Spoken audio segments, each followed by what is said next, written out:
This week on Head to Head, will Luke Skywalker become the new Yoda? You're listening to Head to Head, a Star Wars podcast. Two fans, two generations, all things Star Wars. Begins now. Hello, everybody. I'm Eric Vancil. And I'm Darryl Sanders. And we're your hosts for this podcast. I'm looking forward to getting the new Vader comic that's coming out pretty soon. You know, that's been an outstanding series. Absolutely, man. That comic is really rich with a lot of good information about Vader, and it's really cool to see, you know, his progression and his thought process, and then how savage he can be. So, yeah, I'm anxious to see what Vader has in store for us this time. Yeah.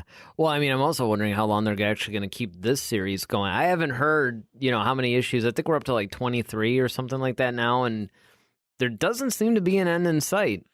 Now, speaking of Vader, do you think that people should, or not people, but Disney should kind of stay away from using him so much?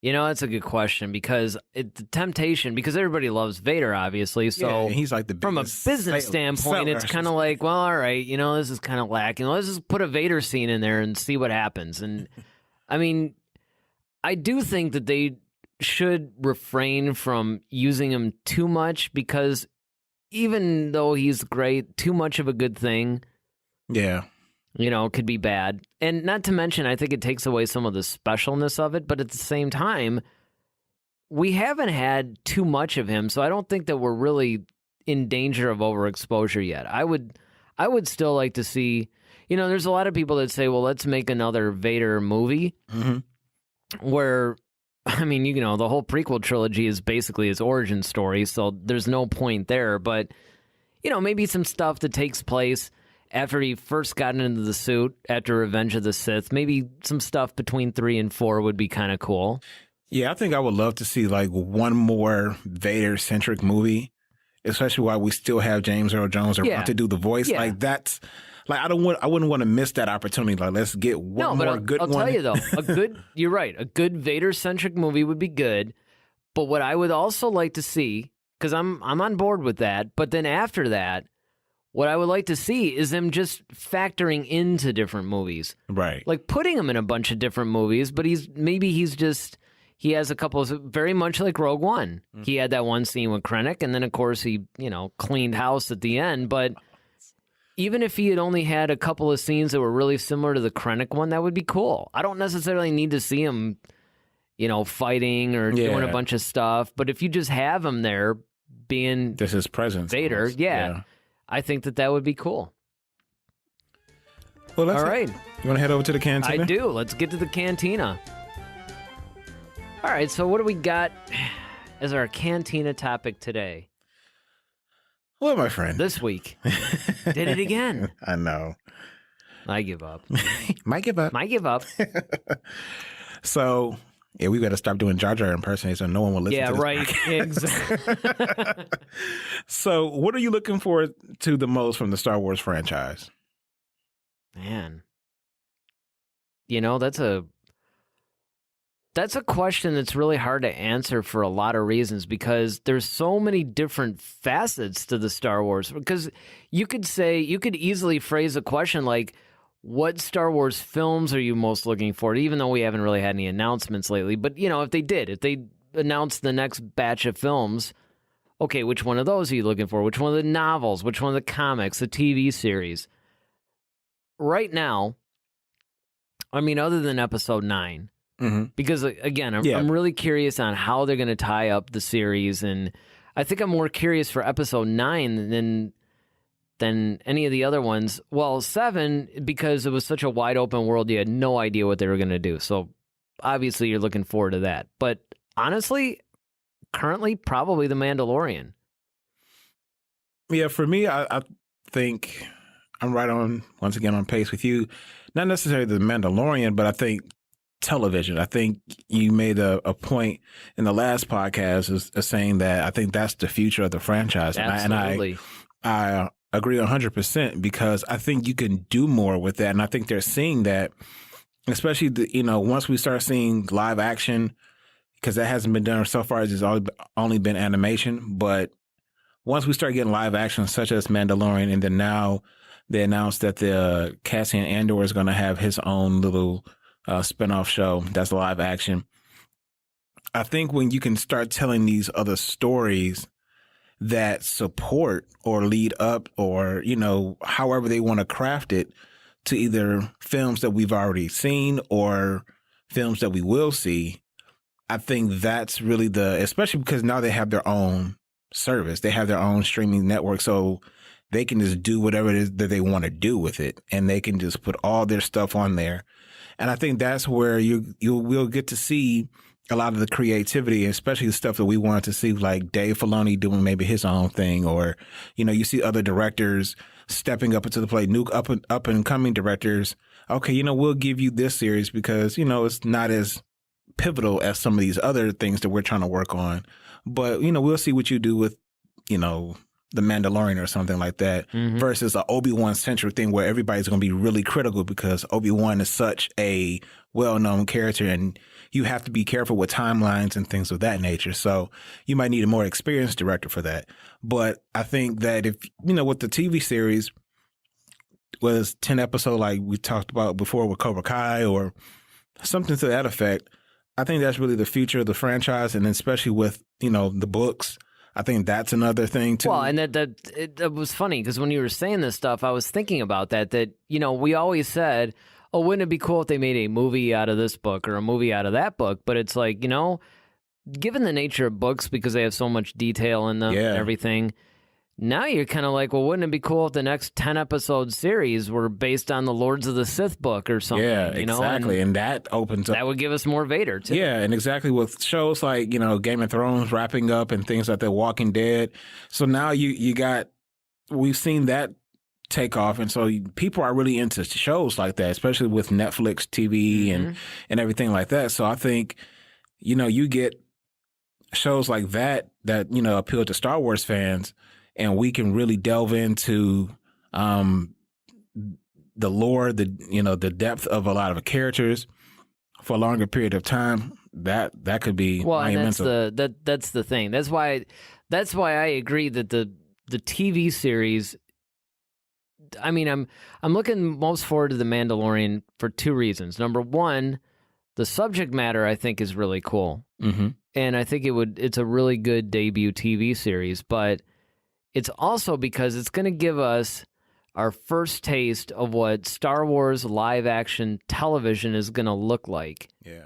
And I'm really looking forward to just how that's going to play out. It's not just the subject matter, okay, it's The Mandalorian, what story are they going to tell and all that, but it's also just the whole, how everything as far as like how an opening is going to be. Yeah, like will they have a crawl or would it? Yeah, exactly. I mean, how are they going to do that? How is it going to, so it's really going to be interesting to me to see how they bring Star Wars to television. And then, of course, it's going to give us a whole new realm to where we could tell these really expanded stories. And I think what's most exciting to me is they're giving them these incredible budgets. Yeah. Well, yeah, because like I said, with the success of Game of Thrones, The Walking Dead, you have to. And Bob Iger has so much said that, after 9, the movies are going to kind of slow down.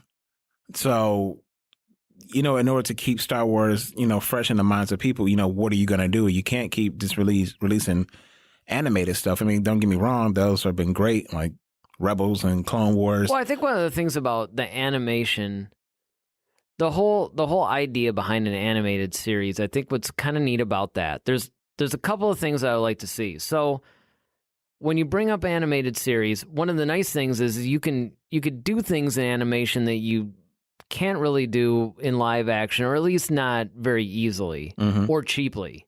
Right. Right. So there are different things that are easier to do.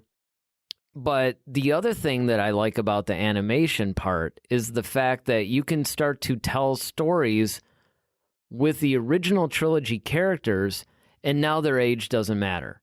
True. Because as long as they can somewhat sound like themselves a little bit when they were younger, and then you can tell, here's what happened to a younger Luke Skywalker, and actually have Mark Hamill play him. Because you don't have to worry about trying to de-age him. Right. You could just draw him as his, Return of the Jedi character or whatever. So, I mean, I think that animation is really good for stuff like that. And then, of course, doing the live action thing, it's really giving us what's essentially a 10-hour movie. Right. And I'm really looking forward to what kind of stories that they could tell doing that. Absolutely. You know? Now, before we wrap up our Cantina time, there was another story that appeared that is somewhat, it's not super Star Wars related, but it kind of is that J.J. Abrams is seeking this mega deal with, the way that they put it was, it's a studio that has a theme park and, it's like really big. And I heard something about that. Yeah, well, I mean, the only ones that really fit the bill would be either Disney or Universal. Mm-hmm. Now, there's ties to Universal because, as we know, that J.J. Abrams was basically under the wing of Steven Spielberg. Mm-hmm. Spielberg is with Universal. They gave him Amblin Entertainment, and I think that J.J.'s looking for a very similar thing. I don't know if he would necessarily join Universal, though, because then it might put them in competition, and I don't think that's a place he wants to be. And it just makes more sense that Disney would be the place to give him this insane deal. Mm-hmm. But it's really exciting because it is Star Wars, even though this is encompassing, a lot of different things, movies, television, whatever. It's really an interesting thing that's happening to the industry right now, because when you get the success of studios like Netflix, Amazon, all these people, these streaming services now that are actually making their own movies, mm-hmm. that, in the case of Netflix especially, some of them have been up for Academy Awards. Yeah. You're almost going back to that old style thing to where directors align themselves with a particular studio and they only made movies for that one studio. We haven't seen that since like the 40s or 50s, maybe 60s. Because for a while, they broke away from those studio contracts, putting the power more in the director. Now the director can shop his or her movie, the producers or whatever, to different studios, and they can hop and go to any studio they wanted. Well, now we're starting to see, because these directors are now wanting to align themselves with one particular studio to make all of their content, because everybody's coming up with their own streaming.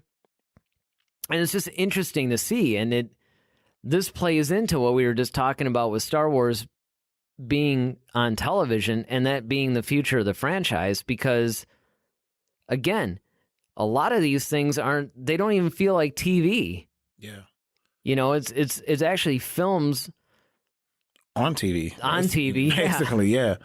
And that are longer. And I just think that that's really interesting that now you get JJ seeking this kind of a deal. Yeah, because Starz is doing it. You got HBO doing it. You got everybody, creating their own little studio, basically. Well, yeah, and basically what it was that, all these studios used to license everything out.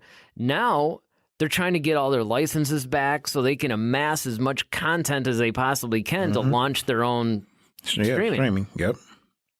Yeah, that is it. That's a very interesting thing. We'll have to keep an eye on that. Yeah, we'll have to definitely keep an eye. We'll watch that with interest. All right, well, I think it's time to leave the cantina. Are you about finished with your drink? You're always the last one. Well, Always getting that last round. Hey, man, you need it. Yeah, I hear you. But yeah, I'm ready. All right, well, what do we got next? We have Duel of the Fates. So today, we have on the Duel of the Fates, who will win in the lightsaber duel between Darth Maul and Kylo Ren? Yeah, that's a good one. I remember when I first read this, when you proposed this for our show today, or this week, I was sitting there looking at it and really stopping to think that it's a matchup that not a whole lot of people have brought up. Mm-hmm. And I myself have never thought of that either. And there's a lot of similarities between the two, because they were both essentially apprentices of a... Well, you can't really call him a Sith Lord. Can't really call Snoke a Sith Lord, right. At least not yet. We don't know. Right. We don't know. But it's definitely, let's face it. Powerful Force users. Yeah, there's some definite similarities between the way Snoke and Kylo are operating. Mm-hmm. And I mean, hey, let's face it. He was kind of looking for his next Vader. So yeah. But until we know for sure, what Snoke really is, can't call him a Sith Lord. But yeah, powerful Force users. So you have Kylo and Darth Maul were both essentially apprentices of powerful Force users.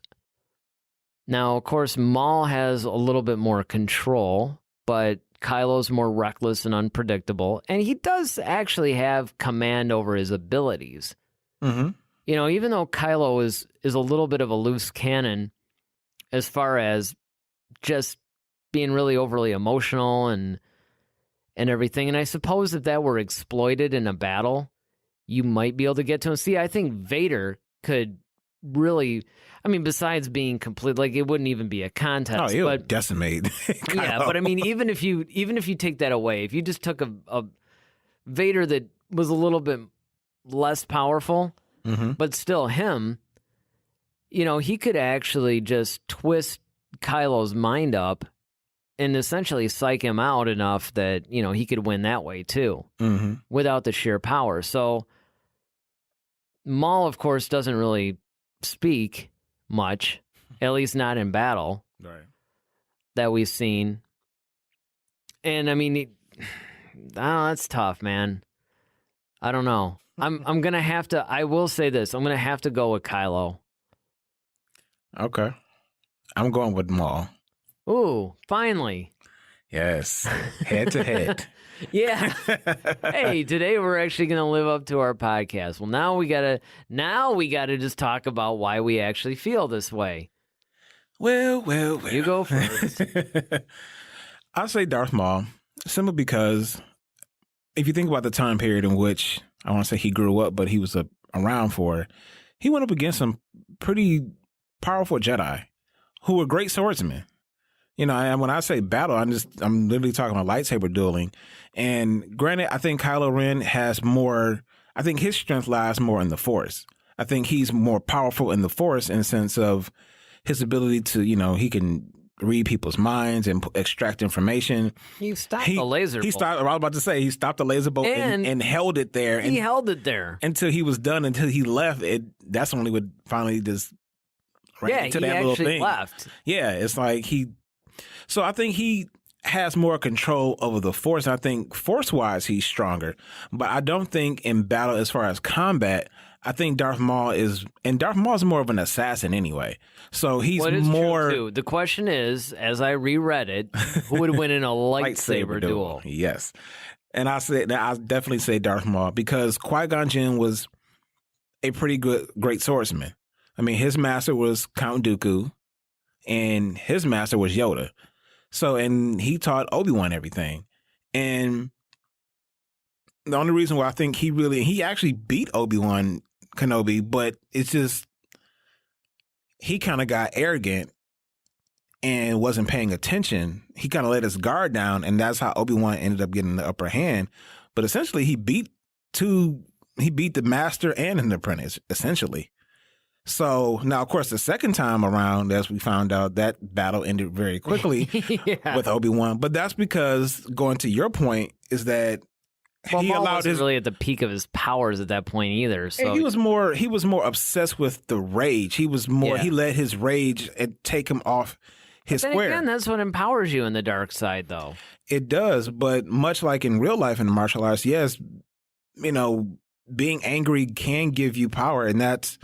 Even Bruce Lee said it. He said in the movie Enter the Dragon, he said emotional content, not anger, where you can have emotion in your fighting, but anger takes you away because now you're not focused.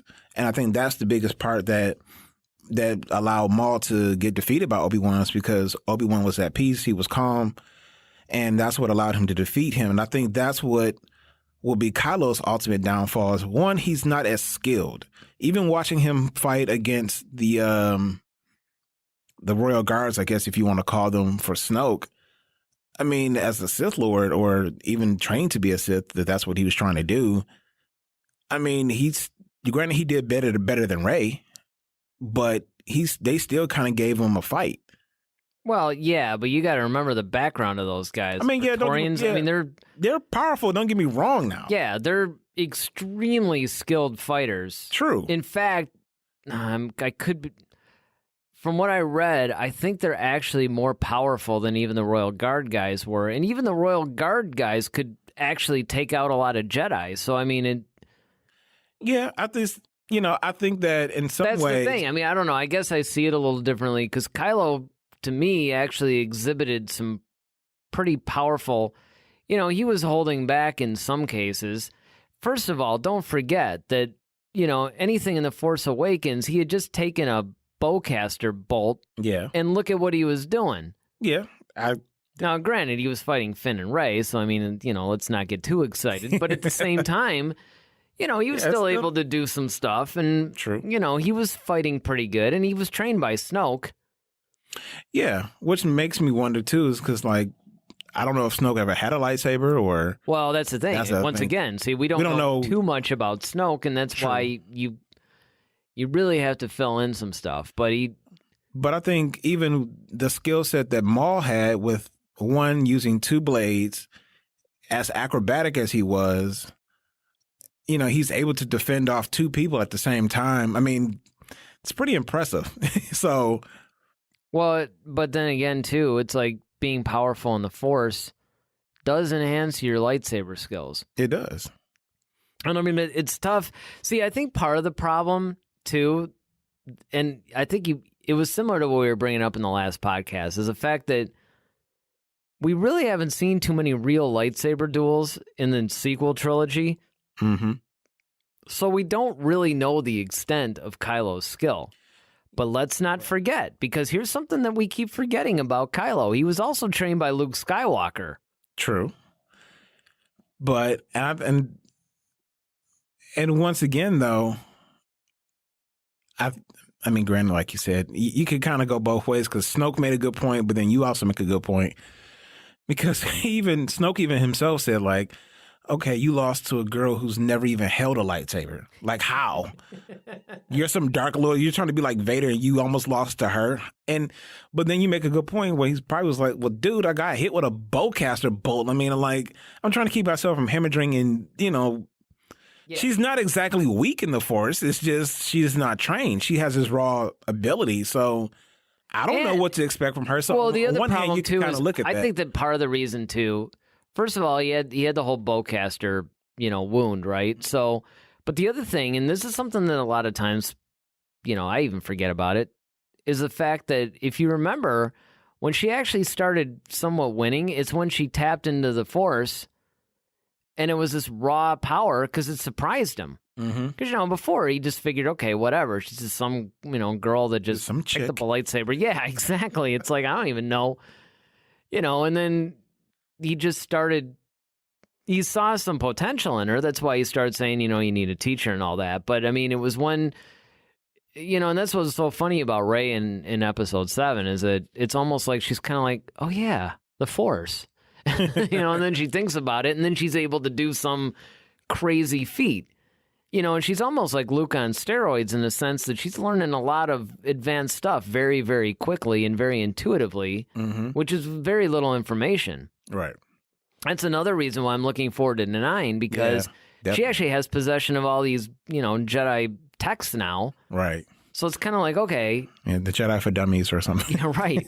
So now that she actually has the instruction manual, so to speak, it's like, what's she going to be able to do now? And Luke is probably still going to be around teaching her and helping her. So absolutely. So this is going to be a really interesting time. So, I mean, because of all that, we haven't really gotten too much of a real window into what he's capable of. So, I mean, in a way, I guess if you're going to go by what we saw and what we know, I could see definitely, I would even almost have to concede that, yeah, okay, you can go with Maul. Yes, but I just think that, I don't know, I think that there's some hidden potential there. Yeah, and I hope to see it. I would love to see it. Don't forget, he was even leading the Knights of Ren.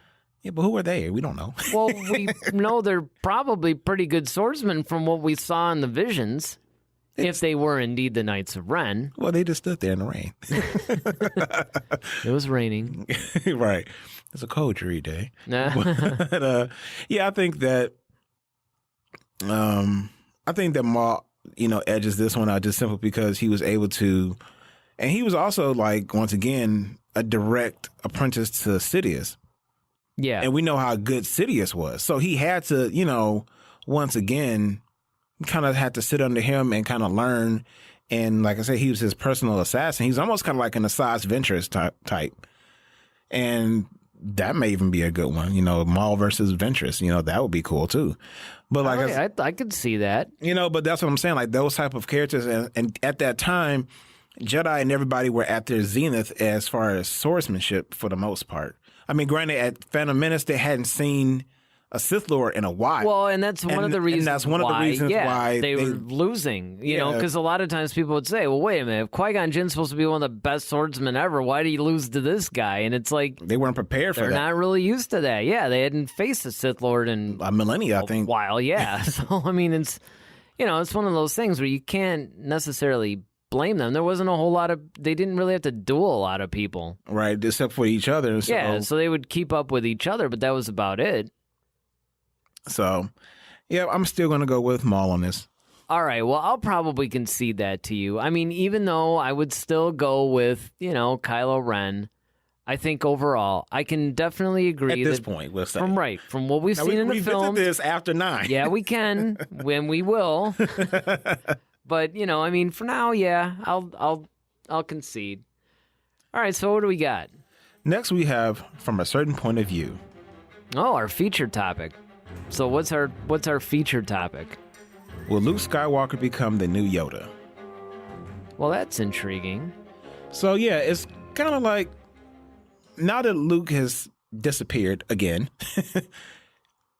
we don't know exactly where he is again. So you kind of have to wonder if Luke is going to kind of return. We know he's what do we mean by this? What do we mean by the new Yoda? The new Yoda in the sense of guiding Rey. Okay. So is he going to be this new, the new ghost that shows up every, 5 minutes and trying to, wouldn't that make him more the new Obi-Wan, though? Well, yeah, I guess in some... What you're talking about, is he like the new... Well, I think the reason why I would say he would be the new Yoda because... Grandmaster. Exactly. He's the most powerful and, he has, I guess...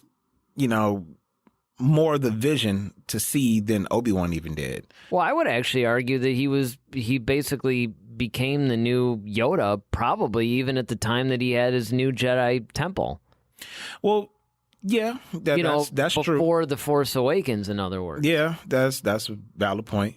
So, I mean, it's not a question of will he become. I think he already had become. I think what ended up happening, though, was the fact that he had that role for a while, and then he got disillusioned because of his failure. And The Last Jedi was basically about him rediscovering who he once was. Right. In fact, that's one of the things that I loved about The Last Jedi is that it took somebody who was brand new to the Force to go, listen, don't run away from the fact that you were Luke Skywalker, the legend. That's what everybody needs. And then when he did his thing, and then... you see the kid at the end of the movie, like, playing with his Luke Skywalker action figure, essentially. Yeah. And, then you have, like, all the legend lives. It basically re-inspired a whole new generation for the Force.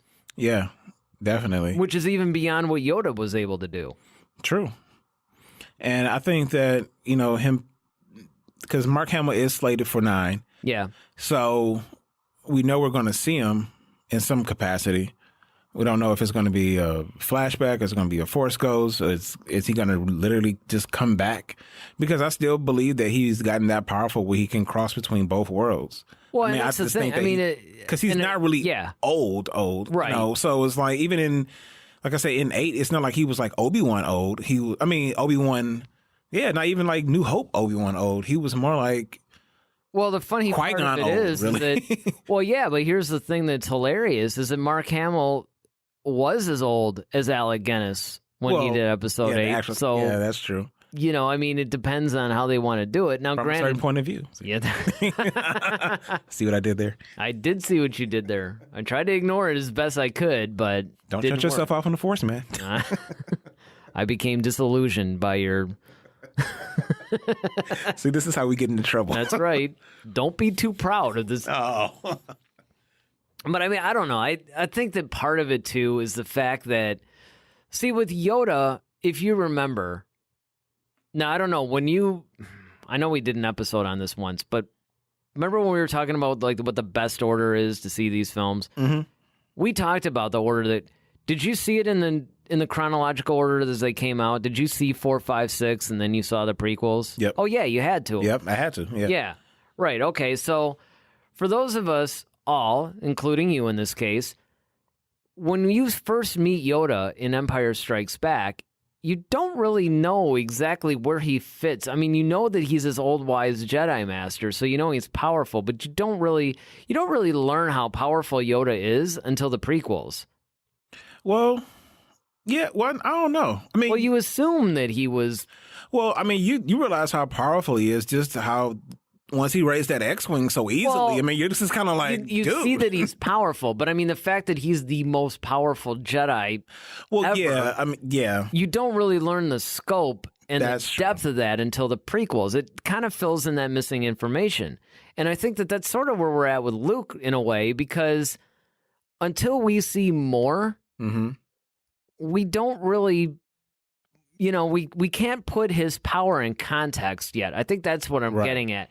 Like, we knew that Yoda was powerful in Empire Strikes Back by the few things that we saw him do, and the fact that, Obi-Wan's all like, well, he's the guy that trained me, and you knew, okay, up until that point, Obi-Wan's the only Jedi we really knew, so you figure, well, if there's a guy more powerful than him, he's got to be really powerful, right? But you don't really put that in context until you see the prequels. Right, that's And true. you're like, oh, well, this guy's like yeah, he's the guy. Yeah, he's absorbing lightning, and he's Yeah, I mean, he's dueling like his sure, old and apprentice. he's like over the whole, yeah, temple. And then, of course, you read a lot of the backstory on guys. And, okay, even Mace Windu is second to him. And yeah, so, I mean, you really put that in context. And the problem is in the sequel trilogy, we have not had a moment yet that puts Luke in the context.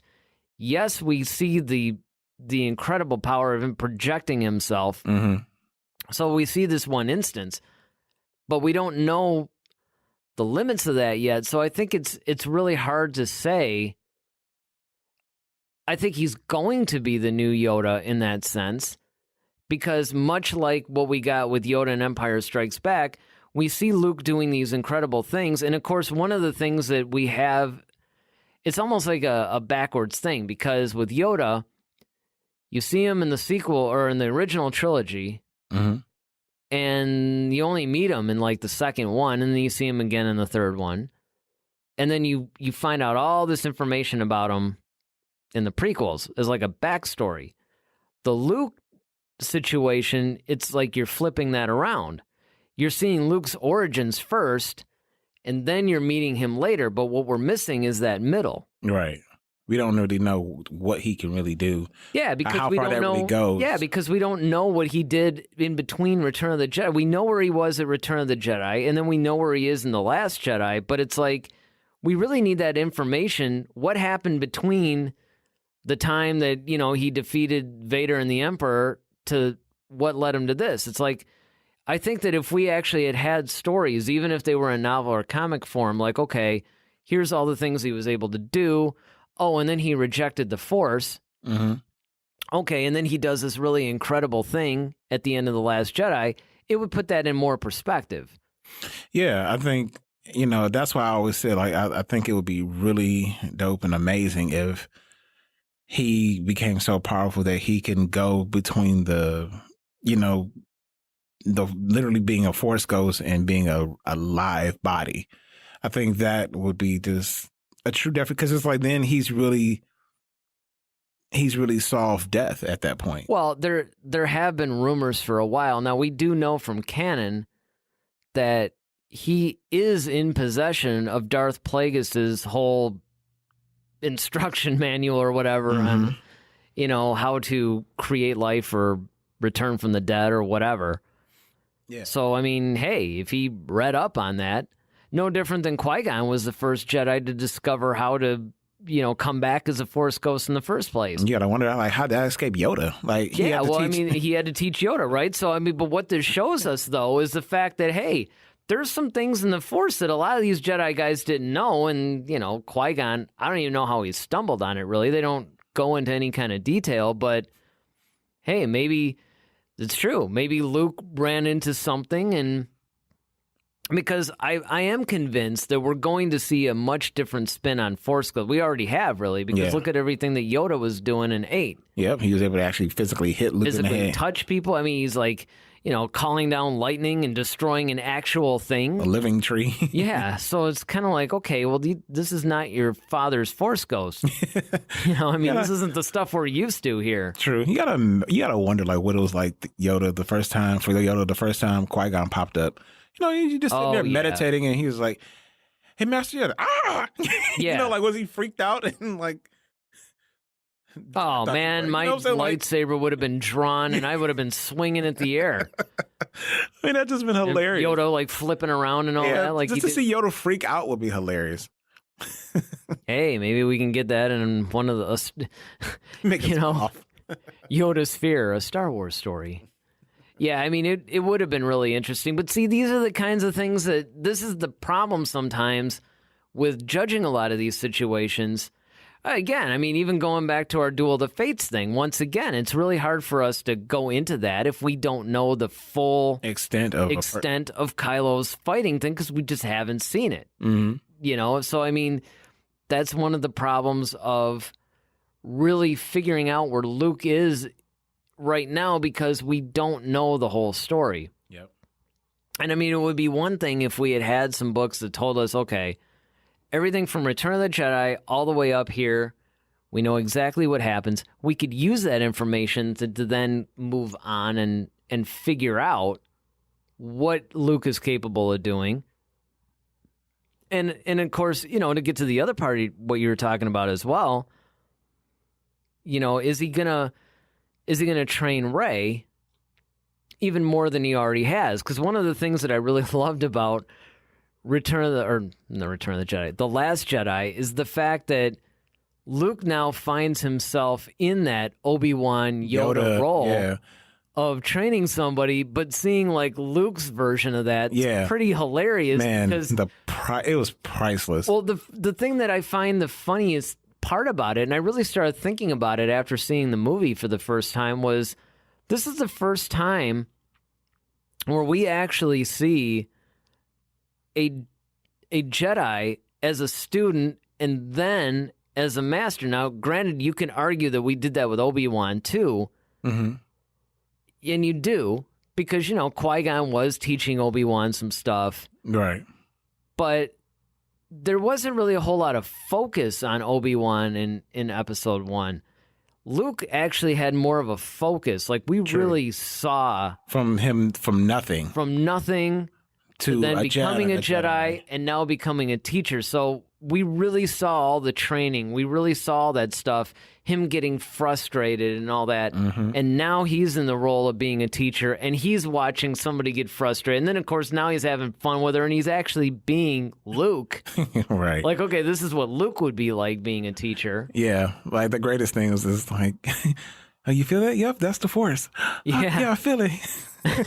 Yeah, I know that was just like, I remember being rolling, like, just in tears. Like, that is so hilarious. And when she opened her eyes and he looked at her, man, I was just like, he is so wrong. He's just like, idiot. Well, what was really funny about it too was that we see Luke, right, like in the original trilogy, and he's just all wide-eyed about the Force and can't wait to learn. And it's almost like he's just so over it. Yeah, he's like... I Last Jedi, like, this again. Okay, I suppose you believe that the Jedi are these all-powerful... it's like he's... To see... That's what I thought was really cool about it, is that you get to see a disillusioned... Yeah, this one guy who couldn't wait to be a Jedi, and now he's just like, I don't want anything to do with this. Yeah, and it's such a Contrast. And I got to give Mark Hamill a lot of credit on that, too, because he played it very naturally. Yeah. And I know that was hard for him because he really did not agree with Rian Johnson's decision on where to take Luke. Mm-hmm. You know, I mean, oddly enough, Mark Hamill being the biggest fan of Star Wars, he wanted what the fans wanted. Right. But in this case, I got to say, Rian Johnson actually knew better, and Mark Hamill ran with it and portrayed Luke as this disillusioned, Jedi, and I think that it actually worked. I think that it really made a real interesting character. Indeed. Definitely. And I think it's going to be really interesting to see where they take this now for Episode 9, because now that he's more or less embracing who he was. Yeah, it's like he almost kind of feels like, okay, I need to come back.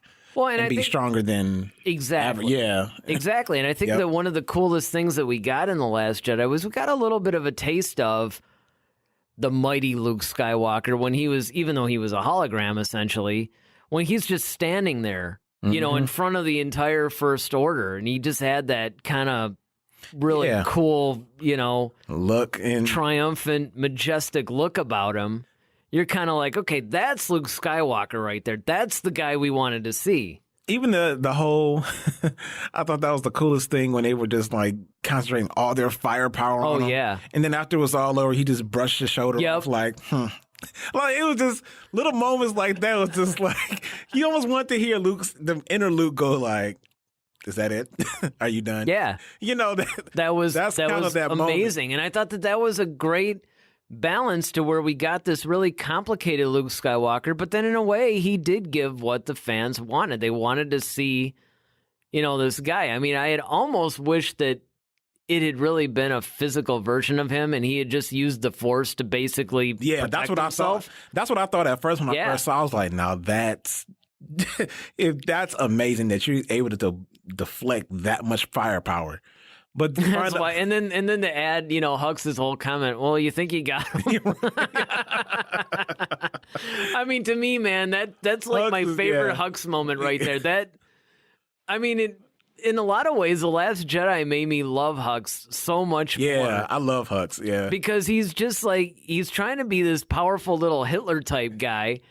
And yet he keeps just getting slapped around by all these people, and he gets frustrated. His sarcasm's great. And then, of course, that other one, too, where, once Kylo had defeated, he starts to reach for his gun, and then Kylo kind of looks at him, and he sort of like, starts to whistle. It's just, to me, that movie even made me love Hux a lot more. So there's a lot of little subtle things that I thought about that and that I think a lot of people missed who criticized that movie pretty harshly. Yeah, well, even the one line that Luke said to Kylo when he told him, like, see you around, kid. Yep. And I thought that was a cool, because it's kind of like, well, what do you mean, man? Yeah, exactly. I was like, what do you mean by that? Like, okay, are you just saying that just to be funny, or are you saying that because it's like, you have no idea what I'm about to do next? And that's where I'm kind of like, all right, that's what I'm excited for 9. I think that was almost the Luke Skywalker version of if you strike me down, I'll be more powerful than you can possibly imagine kind of a thing, where it's like, now granted, nobody struck Luke down or anything, but, it shows you that more powerful than there's you think a little bit more going on because, naturally, it makes me wonder sometimes, too, because we see that Anakin pops up as a Force ghost at the end of Return of the Jedi because obviously he was redeemed. Now, we do know that there are Sith spirits, even though we really haven't seen an instance of one in the movies yet. But I almost wonder, because Darth Vader didn't know anything about these Force ghosts, at least not that there's been any indication in any novel, comic, or at least that I'm aware of. So he strikes down Obi-Wan. He thinks, okay, that's it. Now, knowing what we know now, you do almost wonder, didn't he think it was a little weird that he just disappeared? Well, yeah, there's no body. Yeah, exactly. That's why he's even like stepping on the robe, like, Wonder what's up with that. He had to go back and hey, Palpatine. Yeah, do we have anything in the holocrons about the guy disappearing? Like, does this lightsaber do something that I haven't used it in a while? So, is it broken? Is it a vaporized? Yeah, right. Does it's like a phaser. Yeah, does it vaporize people all of a sudden or what? But I mean, you got to wonder though. Because he obviously had no idea that Obi-Wan was like popping up. Talking to Luke. Yeah, as a Force ghost. So one, you almost have to wonder, did he ever pop up and talk to Vader? And if he didn't, when Anakin suddenly became a Force ghost, number one, who taught him how to do that? Well, here's my thought. I think Anakin returned back to his original state. He's born with the Force. Well, yeah, okay. I can see that. But you still got to wonder if he popped up and was like, whoa. Hey, guys. What's up? I mean, instead we see him all arm in arm with Yoda and, Obi-Wan smiling at Luke. But, in reality, he should have been like kind of looking around like, guys, what's going on here? This is a little strange. I'm glowing. Is this normal? I'm glowing. I'm not feeling quite physical. You need to see Dr. Afra. Somebody's got to explain this to me. Quit smiling at the kid and explain to me why I'm here. Oh, man. These are the kinds of things that I really honestly think that they should maybe, I don't know. Delve into. Right, because we never really, at least, again, there could be some book out there that I'm unaware of, but no, I just think that he just returned back to his original state, especially seeing that he redeemed himself at the end and finally kind of accepted the light. And I think that's what just drew him back to that state. But yeah, I can see him. But like I said, I think he might have looked that up. And because, once again, much like he did with Luke, like, okay, who is this kid who's blew up the Death Star? I need to know who he is because he's strong with the Force. Yeah, he had to go do his research and start checking out stuff, and then he finds out Skywalker. Wait a minute. Yeah, that's I know. That's my name. Yeah, right. I mean, it has no meaning, but it's still my name. So, wait a minute, I don't think I've ever cheated on Padme. Right. The city has touched me. Yeah, right. It's like, well, wait, it's not a Twi'lek, so it can't be from. Right.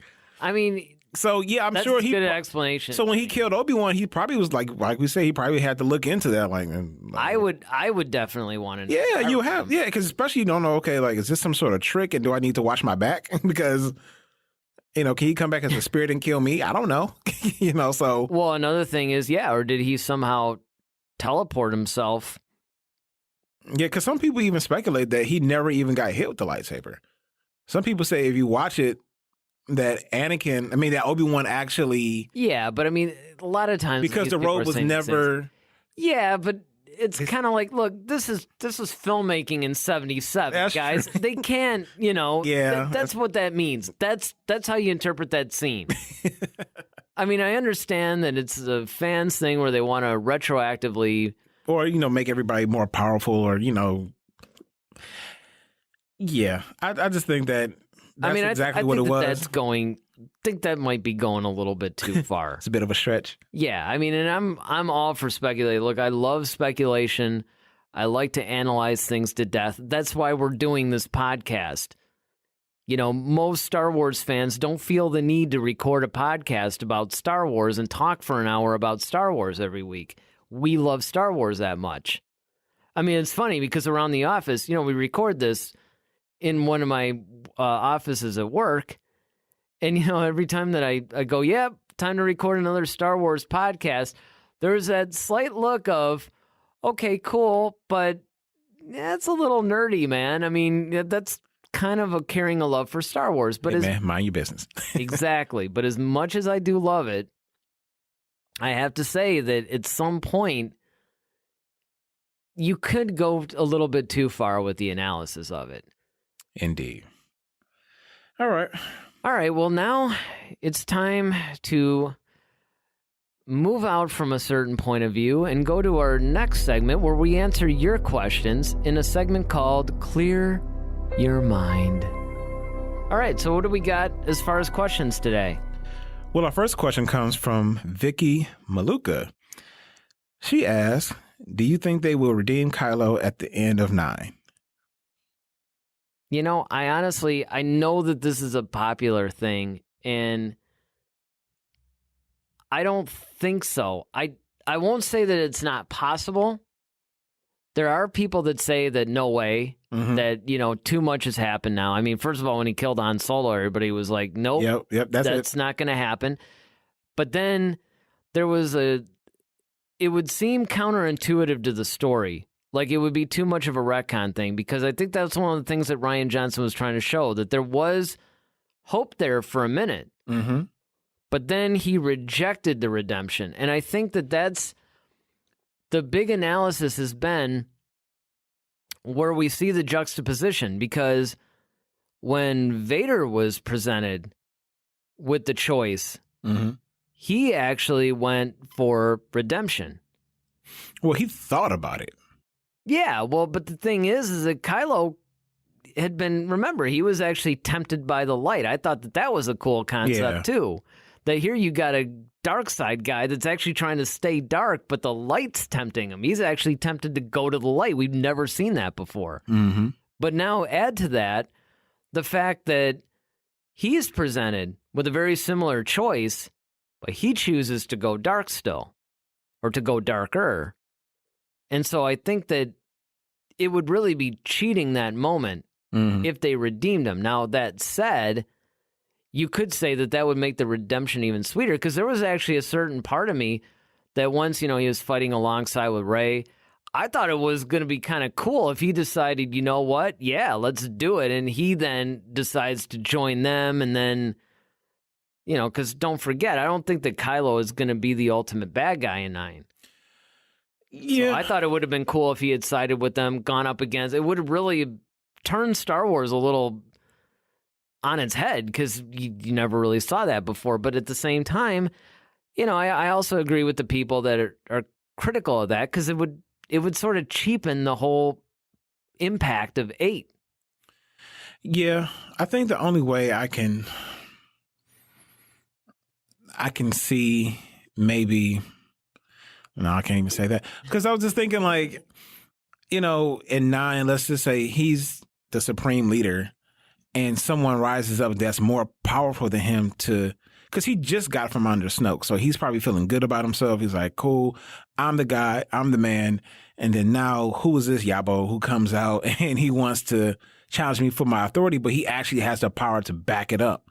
So do I bow down to him, or do I join up with Rey to take this guy out because I want to be the guy? So he may be that double agent type of thing where he's like, okay, you know what? It might be better to side with Rey and them for a while to get this done, because this guy is that powerful that it's going to take both of us to take this dude out. But then once he's gone, I'm back in the driver's seat. So no pun intended, since it's Adam Driver. You know, so that's the only possible way I can see, quote unquote, redemption. Yeah, I mean, it's one of those things where you just don't know. And that's part of what makes episode 9 so exciting, is the fact that you could really make a strong argument either way on that. Mm-hmm. You know, and I mean, obviously the fans have the opinion of what would be right or wrong, depending on, you know, which side of the argument you actually fall on. But I can honestly say that if they handled it right, I'd be totally fine if he was redeemed at the end of 9, even though people could say that, oh, here we go, copying Return of the Jedi, let's redeem the Sith Lord again.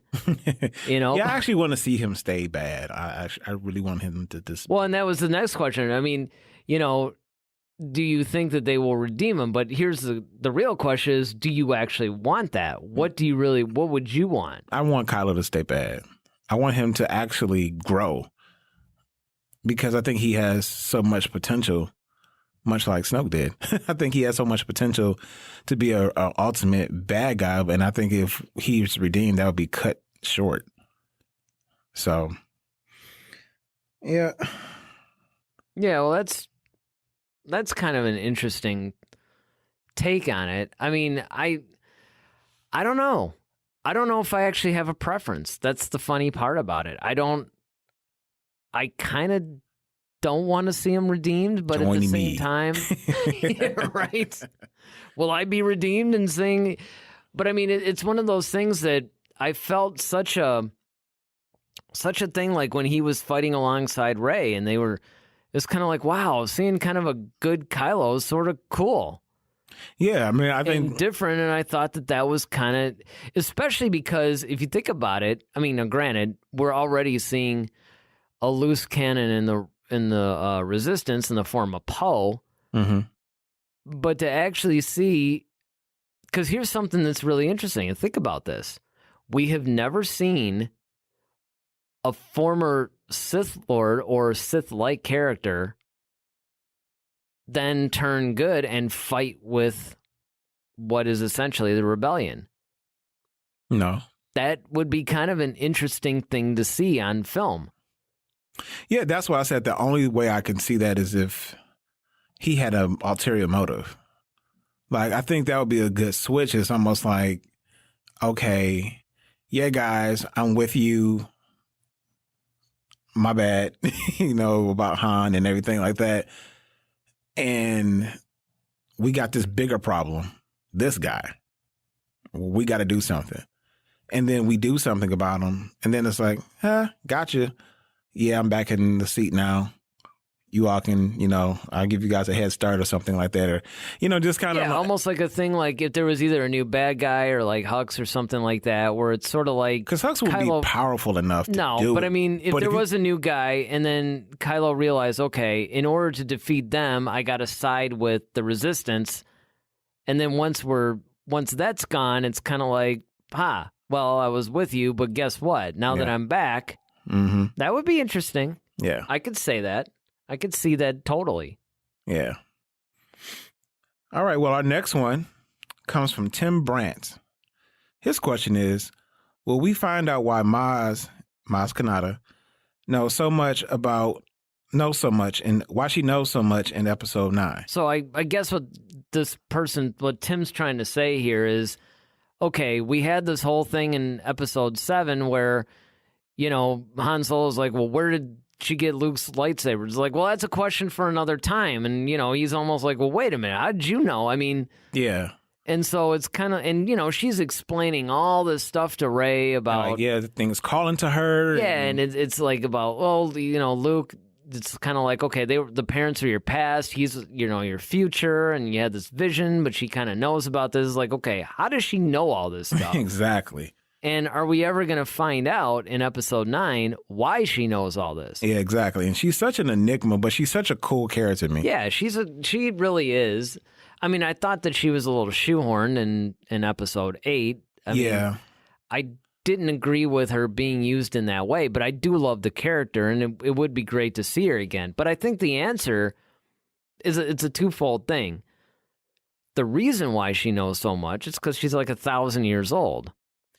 Yeah. And she was kind of in the center of the action. It wasn't like Yoda. Even though Yoda was close to 1,000, he was off on Dagobah, isolated, in hiding. But didn't Maz allude to the fact that she's not a Jedi, but she is a Force user, yeah. She's a Force user. So. Not a Jedi, but she is a Force user. And that's the thing. She has knowledge of the Force. Yeah, She's in the center of, because, her whole little cantina was basically at the center of the universe in a way. At least it's a port that a lot of people, she frequent. Yeah, she's kind of been around, and she's kind of like Guinan from like Star Trek. Yeah, almost. That's exactly what she reminds me of. Even though we're not supposed to talk about Star Trek on a Star Wars show, but I know we are fans of both. Sorry, guys. And the thing is that I mean that's totally what she reminded me of too, and she kind of has that vibe where she's seen a lot, she's old, and she really intimately knows. Now, the fact that she knows so much and she's actually in possession of a lightsaber that was essentially dropped out of Cloud City, you do have to wonder where she got that. Yeah, and And why she knows so much about the origin of it. Yeah, how she knows Luke's anyway. Like, it could have been anybody's. Absolutely. And then, there's there's a lot of things as far as like her seeing the vision. She's like, oh yeah, it's calling to you and your place is with him. And like, okay, well, first of all, like, where did you come from? And like even Tim asked, like, why do you know so much? In the sense of, yes, you've been around for 1,000 years, but to be that intimately knowledgeable about the Jedi to that degree, it just kind of begs to wonder, like, okay, were you once in the Order and left? And because almost like an Ahsoka type thing, or, you just kind of have to, is she like one of those Bendu people? I don't know. It's just like. Here's the thing, though, and I think that this is one of the reasons why, going back to our last podcast, when we were talking about, are we glad that JJ is doing 9, or would we rather had somebody like Ron Howard do it? This is another reason why I'm glad it's JJ. JJ introduced that story thread. If even Colin Trevorrow had done episode 9, like what was supposed to happen, who knows what direction he would have taken the series in? Yeah. Because he would have been the second guy now to either retcon stuff or take stuff in his own direction. So JJ introduced all that for a reason. Mm-hmm. I don't know exactly how much of the entire story or where he thought that was going to end up, because, again, this was handed off to other directors. We're not really sure if there was a template and they were just doing their thing, or with everything that we've heard so far, it almost seems like it's like, okay, now you have the reins, so you take it wherever you want it to go. And the fact that JJ now is back in control, he can actually take that storyline now and he can really do what he had intended to. I think we are going to find out. Yeah. I don't know for sure because, well, number one, I'm not part of Lucasfilm, but even you don't really have to do that. You could just sort of see where things are going. And the problem is that you don't really know. Okay, they brought Maz back in episode 8 and put her in there. So obviously she is a recurring character. The actress is slated for 9. So we know that Maz is in there. I can't help but think that, yeah, they're going to shed a little bit more light on that. You know what I think is going to happen? I think Rey is going to go back to Maz's cantina, essentially, and because of her experience, because that was the first time she actually had that type of vision. Yeah. And I think she's going to go back to Maz and kind of ask her, I hope basically so. Like, okay, what do you know? Because I have Luke's text now. What do I do with this? You're the only person I know who remotely gets the Force at this point. Because I don't think Luke is going to appear immediately. So I just think that she's probably going to go looking for answers with Maz, and then along her journey, she's going to, Luke is going to pop up. That's a good point, because actually Maz is the one that sort of encouraged her to go seek out Luke. So it's almost kind of like, okay, I sought him out. That didn't go so well. So now what do I do? Yeah, Maz would actually make the most sense. Mm-hmm. As far as who is she going to go to now that's still alive that would actually have any key as far as, okay, what to do now? What's her place in the universe? What should she be doing? And she seems to be relatively attuned to the Force, so yep. So she's the only person she probably could trust with this. That does make a lot of sense. And you also got to wonder if now that Kylo and her are sort of connected in the Force, is there going to be any more of that, little pop it up in the Force dream cell phone, Yeah. Yeah, Force time. Right. Yeah. Right. I can see you. Can you see me? It's like, no, I have a poor connection. It's kind of like, are we going to see more, shirtless Kylo moments? God, I hope not. Kind of hoping for a shirtless Rey moment, though, aren't you? Actually, no. Doesn't have much to, I'm sorry. It's a shirtless Poe moment, right? Well, I didn't want to say. Actually, I was looking for Maz. He's a Poe boy. Oh. We should end this podcast. Yeah. Yeah, this is somewhat devolving into, a different kind of thing. Well, all right. We have to start putting like MA ratings on our podcast. Exactly. You know what? I do not want to ever have to check the explicit content box on our podcast thing. But all right. So, remember, we want to hear from you guys, of course. Hit us up on Twitter. We're at head-to-head-SW, or Facebook, same thing, head-to-head-SW. We'd love to hear from you guys. Send in your questions, your comments. If you have any show ideas for guests. We're pretty open to having guests come on our show. Ones we can actually obtain. So we can't talk to George Lucas or right. JJ. Unless you guys, if there's somebody out there has an in, we're more than willing, and we'll have them on the show. But we're looking for all kinds of ideas. Remember, we're a community. We're all part of the Star Wars fandom, and we're all in this together, guys. So contact us and let us know what's going on. So I think that's going to wrap up this week's podcast. We hope you guys subscribe and listen to us next week. I'm Eric Vancil. And I'm Darryl Sanders. May the Force be with you. Always. Head to Head, a Star Wars podcast. Be sure to follow us on Twitter at head-to-head-SW. Submit your questions for our next show. Visit our official website at head-to-head-swpodcast.com. Until next time, may the Force be with you, always.